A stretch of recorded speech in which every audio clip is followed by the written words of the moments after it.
Wellness Waves, a podcast by Fortis Healthcare to discuss health and wellness-related topics with nationally renowned experts from Fortis. Join us on this enlightening journey and ride the waves of wellness. You were talking about the equal length of limb. So can you just explain how do you achieve that? Or, little more clarity if you can give, it will be good. Achieving correct limb length or the leg length is very crucial for these patients, both in terms of their cosmetic appearance and also for the function. If the limb length is not achieved properly, other than limping, they can also have back pain, etc. later. In the direct anterior approach, it is easier to achieve the leg length very predictably. By 3 mechanisms, we do that during surgery.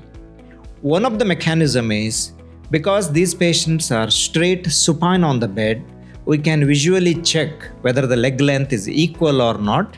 If not, we take the corrective measure.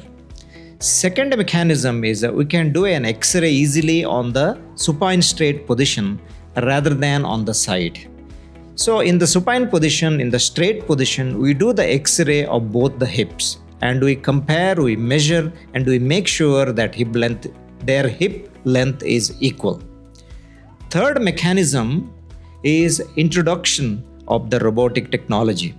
As you may be aware, the robotics can calculate even a fraction of a millimeter.